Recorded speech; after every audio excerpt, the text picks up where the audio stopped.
চাওকচোন ইয়াত কি ধুনীয়া কালাৰ আহি গৈছে পুৰা ব্লু কালাৰ ধুনীয়া কালাৰ আহি গৈছে গুড মৰ্ণিং বন্ধুসকল সকলোকে আজি দিনটোৰ কাৰণে সুপ্ৰভাত জনাইছোঁ চ' বন্ধুসকল আজি মই ইয়া চিনি পাইছেনে এইটো ইয়া হ'ল অপৰাজিতা ফুল তো ইয়াৰ ৰস খালে বহুত উপকাৰী বুলি শুনিছোঁ চ' ময়ো ট্ৰাই কৰিব লৈছোঁ ইয়াত দি লৈছোঁ অপৰাজিতা ফুল আৰু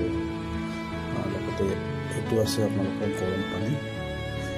বহুত গৰম হৈ আছে বেছি অভাৰ গৰম হৈ গ'ল চ' এইটো মই এনেকৈ এতিয়া ইয়াত মই ঢালি দিলোঁ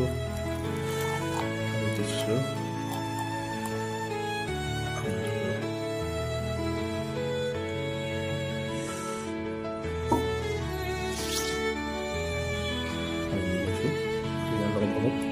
নেমু ৰাতিলৈ কাটি থোৱা আছিলে চ' অলপ নেমু ইয়াৰ লগত মিক্স কৰি দিছোঁ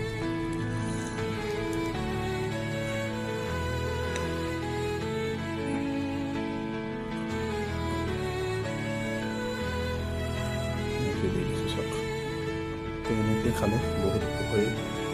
হয় বুলি শুনিছোঁ চ' ট্ৰাই কৰিছোঁ চাওকচোন ইয়াৰ কি ধুনীয়া কালাৰ আহি গৈছে পুৰা ব্লু কালাৰ একেবাৰে ধুনীয়া কালাৰ আহি গৈছে চাওক চ' এনেকৈ খালে বহুত উপকাৰী হয় চ' আপোনালোকেও ট্ৰাই কৰিব